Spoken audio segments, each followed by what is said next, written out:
What if we swap out this one city, but then this other flight doesn't work anymore? And I'm over here heaving.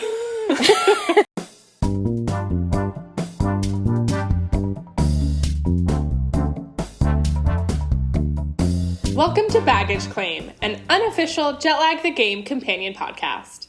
We're continuing our off-season tradition of rewatching past seasons while waiting for the next one. Today, we're unpacking episode 1 of season 2, Circumnavigation. I'm Casey. I'm Kira. And I'm Jaya. Kira, what's your favorite pastry? I love a donut.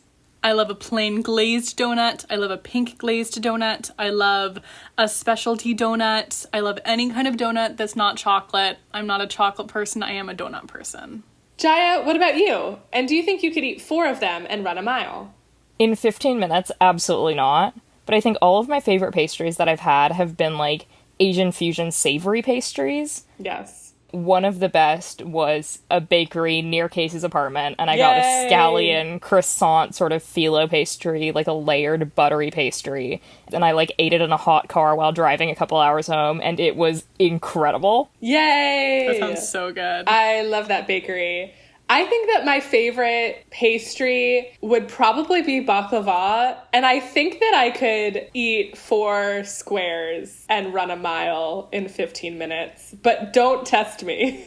Let's jump into the recap. In this season, Ben and Adam are racing against Sam and Joseph from Real Life Lore to circumnavigate the globe in 100 hours. Both teams start with a travel budget of $1,000 with the ability to earn money with challenges. They start in Denver, strategizing on the train to the airport about their optimal flight path to get them the minimum distance requirement for circumnavigation, 22,859 miles, or 36,788 kilometers. Ben and Adam want to first fly to New York and then onward to Europe, while Sam and Joseph decide to take a sneaky charter flight to Cancun that they think will allow them to get to Europe faster.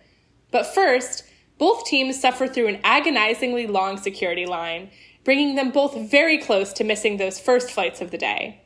Sam and Joseph make it to Cancun, but they don't have enough time to get 5 miles from the airport to complete a challenge before their next flight. Meanwhile, in Brooklyn, Adam fights for his life to complete the pastry mile challenge, which requires him to eat a pastry before running each lap, all under 15 minutes. And when I say he fights for his life, this is in the old school jet lag way, before they figured out how to be kind to themselves. He's out there throwing up and turning pale and talking gibberish. But he completes the challenge and earns enough travel budget to book their next flight to Milan. Sam goes big brain and figures out what flights Ben and Adam have been buying, realizing that he and Joseph will have the early advantage of more distance traveled.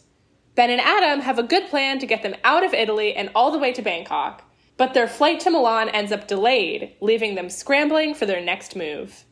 To conclude our recap, I've come up with a title to highlight the most important moment of the episode, which for me was Adam's completion of the pastry mile, which was met with Ben saying, "Are you ready to go to Italy?" A perfect one-liner. A classic jet lag moment. Do you have any alternate titles? I have one suggestion that is a quote from the hit children's folk song by Tom Chapin, Around the World and Back Again, which I feel like could be the title of this season, but it feels momentous for this first episode, Around the World and Back Again. Absolutely. Well, I will pass things over to Jaya for the Strat Chat. Thanks, Casey. Welcome to the Strat Chat, our segment where we break down the strategy and gameplay of the episode. Now, this is a short episode, and we don't see a ton of big overarching strategy like we're used to in this early episode of Circumnavigation. So I would just like to pose to you guys one question. One of the serious limitations that we see in the season is the huge decrease in value for challenges if you complete more than one per city. However, in this episode, we see Team Jam, Joseph and Sam, take 2 flights on their starting budget, almost running them completely dry. With that in mind, do you think it's optimal to prioritize efficiency when moving between airports and minimizing the number of times you have to leave the airport for challenges? Or would it be more optimal to do what Badam did and prioritize having a slightly more flexible budget, accepting that you might have to leave the airport in nearly every city? This question is very harrowing, I think, knowing what comes later in the season. So with that in mind, I would say that rewatching this, I was actually thinking about if it would have been feasible or advantageous to do a challenge in Denver before leaving. I know that would have delayed them a bit in getting off the ground and starting. And I don't actually know what the flights looked like later in the day. And I know that some of the challenges were more dependent on things that they could actually do at like a normal time, not 5 a.m. or whatever they started. But I was thinking maybe doing one challenge in Denver and banking that might have been helpful in not only making sure that you're not immediately running out your budget, but in being able to afford a slightly pricier option that would allow you to get to a better location for the next leg. That's a great point that I didn't even think about. I do think it depends a little bit on flight times, where I'm trying to think about like what takes more time. So doing challenges, you have to account a couple of hours for that. So you need to get away from the airport, and then maybe a challenge is difficult and you have to go back into the airport, go through security. So that's going to take a couple of hours. And I feel like in most cases, leaving the airport in every city and doing a challenge and then coming back feels more worth it because you're able to make more money in that amount of time. Whereas the alternative would be saving that time earlier on, but then wasting even more time later because you're going to need to spend like exponentially more time in the next locations that you stop at because you're making less and less money for each challenge that you do in that location. Yeah. I know Sam and Joseph were talking about how they had two options for layovers. One would be a shorter layover, and one would be, like, one is more challenging in Denver and one is more challenging in Cancun. I'm not sure whether either of them would really give them the flexibility to do challenges. But if they could have had a way to do challenges, I definitely think that would have been better. If neither option gave them the opportunity to do challenges, I do wonder how optimal that starting move is. Because yes, you're getting that distance, but you're wasting more time later on in the game. And especially I think I was thinking about how there was a big incentive for Sam and Joseph to try to get to Europe first. And I wonder if that was more psychological, where they were really excited about, like, we're going to cross the Atlantic first. That gives us a big advantage. And I'm not that convinced of it just because there's not a whole lot of interaction between the teams this season. So to a certain extent, if one team completes a challenge, that means that the other team can't complete the challenge. And so maybe there's a little bit of incentive to move quickly to claim the challenges that you want to do.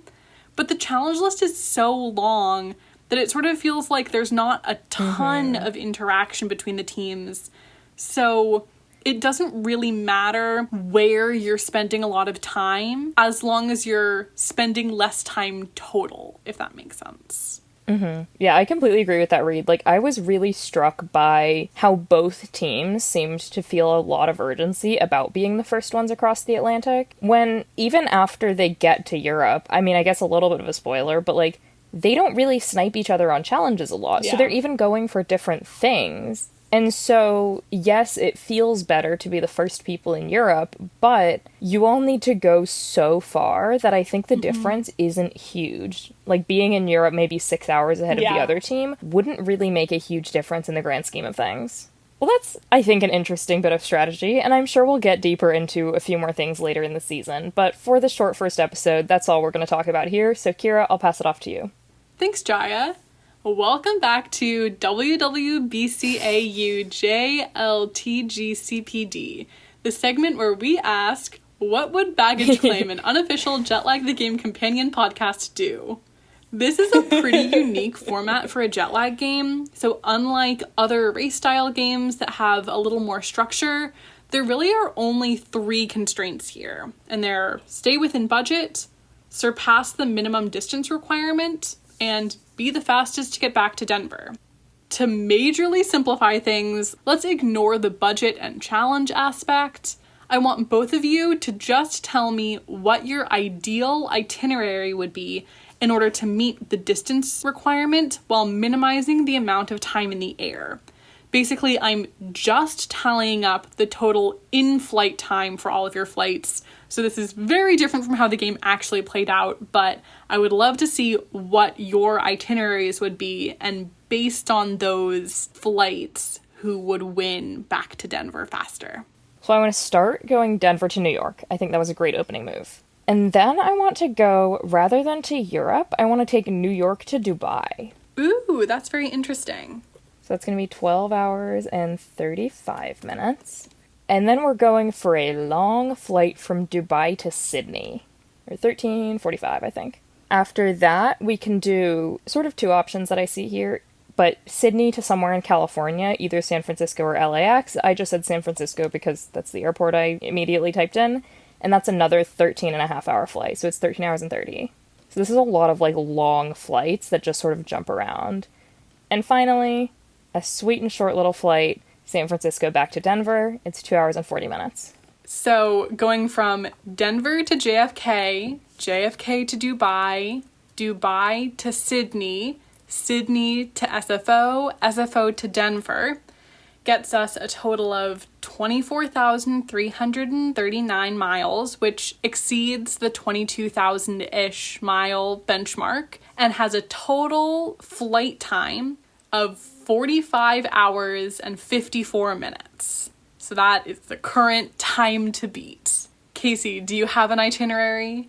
I have an itinerary. I'm very anxious about the distance because I don't think I'm going to have the distance. Denver to London. Ooh, that's a long flight. There is a direct nonstop flight. London to New Delhi. New Delhi to Tokyo. Tokyo to Denver.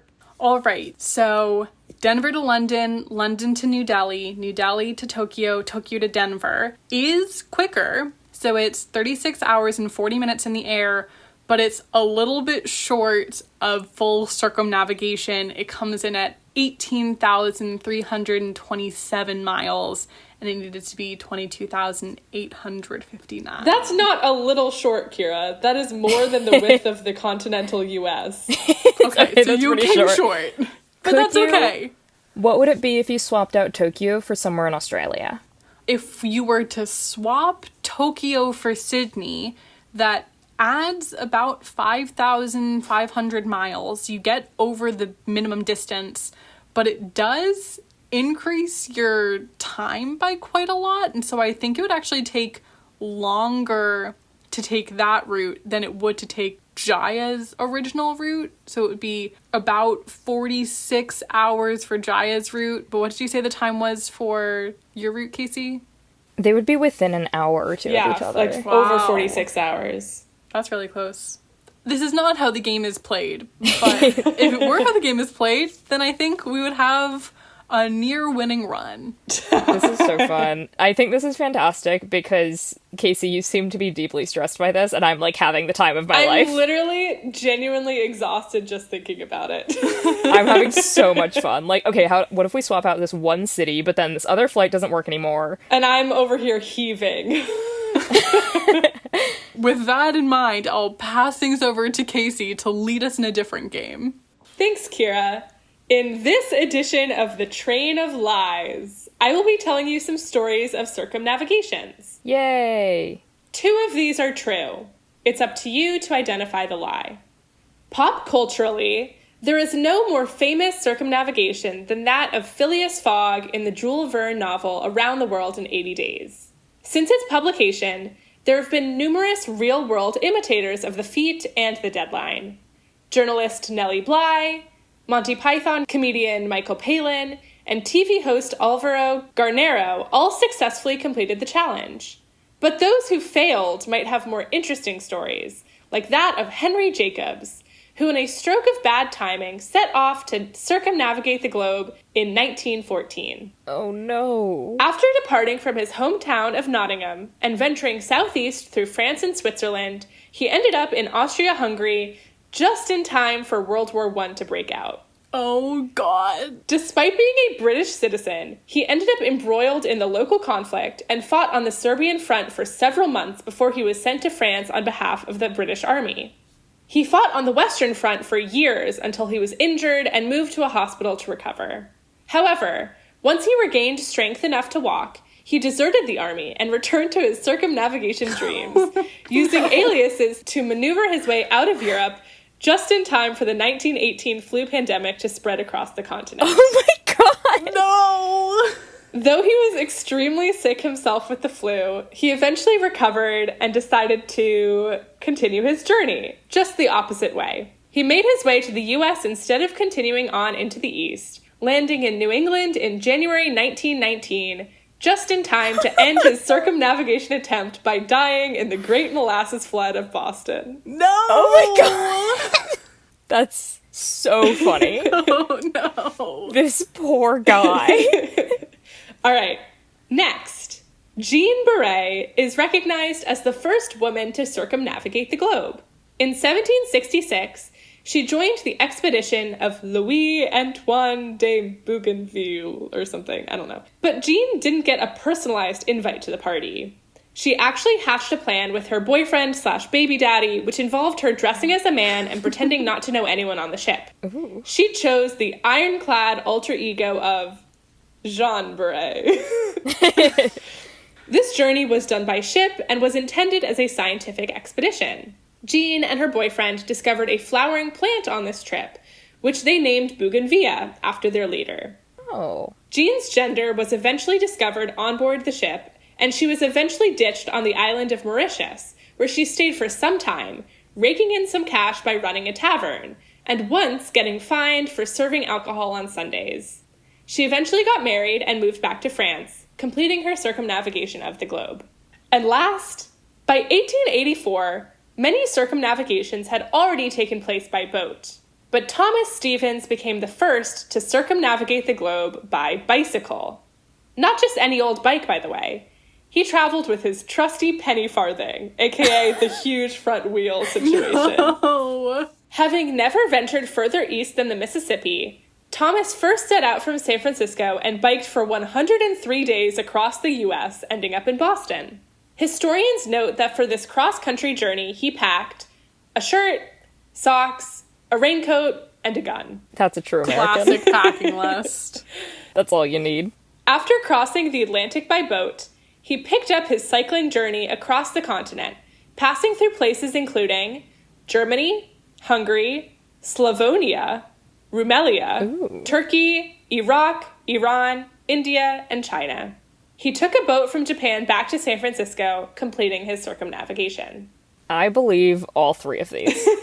So which one is the lie? They all sound so wacky. I'm inclined to say that the last one is a lie, just because I'm not sure whether that's physically possible. What, to bike? I mean- I know that there is... Okay, there's a guy right now who I, saw some of his videos at one point on Instagram, and he was biking from, I want to say, the British Isles somewhere all the way across Asia, Eurasia, and I was seeing his videos because he was in Iran when the US started bombing Iran. Yikes. And it was fascinating and really interesting and just, horrible for him. So I know it's possible to go across all of Eurasia by bicycle. In 1884, on a penny farthing bike by some guy who just decided, was he an Olympic athlete? That's so Forrest Gump core of him. It really is. I believe that maybe he, biked the perimeter of the US or some other feat. I just think that's so long in 1884 to be on a penny farthing bike. What happens if he gets a punctured tire? Yeah. I feel like this just, sounds like something that some guy in 1884 would do, so I'm kind of inclined to say the first one, and I want to say he just, died by something else weird. There's no way it was the Great Molasses Flood. That's too funny. But, with the last guy, he packed a shirt, socks, a raincoat, and a gun. Not a bike pump in sight. Yeah, not a, spare tire, either. No tubes. Just vibes. He's gonna be standing on the side of the road, walking his bike for half of this. I want to say the first one. And I don't know why. It's too funny to all be true. It is so funny. Jaya is correct. Yes! What? I completely invented Henry Jacobs. I wish he was Casey! real. And I really put him through the paces. Yeah, you put that poor man through the ringer. I was slightly inspired by a real guy named Harry Bensley, who Wikipedia describes as an English rake, which I love. What a description. Let me tell you a little bit about Harry Bensley. This is all from Wikipedia, just like surface level stuff. Okay. Love. So he was an English gentleman. He was sentenced for bigamy and fraud for marrying 2 women at the same time. He had also been defrauding people because he was pretending to be the son of a knight and trying to inherit land. Oh. One evening, he was at a club with some other guys, and they were kind of having a discussion around whether it would be possible for someone to walk around the globe without being identified.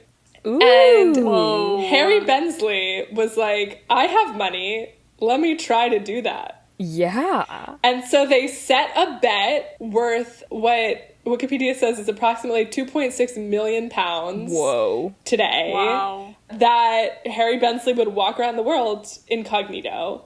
However, there were additional conditions. So he couldn't be identified by anyone. He had to walk around the world, but first had to walk through a bunch of British cities in a specific order. And then he would get to walk around the world in a specific order. Oh. He had to pay for it himself. Mm-hmm. He had to complete the circumnavigation while wearing an iron mask from a suit of armor. Oh. What? He had to push a baby carriage the whole time. The whole time? Some other guy would come with him to make sure he was fulfilling these conditions. And on the circumnavigation journey, he was supposed to find a wife without her seeing his face. Those are insane. They should do circumnavigation on jet lag again with Arctic escape mechanics, and one of the challenges should be, like, until you get to your next city, you need to wear a knight's helmet. These are the things that men will challenge each other to do rather than saying I love you. They're like, bro, you gotta walk around the world and get a wife while wearing a mask. Wait, yeah, did he do it? So apparently, he set off in 1908. He apparently spent over 6 years on the road. There is kind of a variety of stories going around. Various autograph situations are happening. Apparently, he received over 200 marriage offers. I don't know if I believe that. Goodness gracious. And according to the original story, in August 1914, Harry Bensley was in Italy, having only 7 countries left on his itinerary, and World War I started, so he abandoned his journey to fight for the British. Oh, man.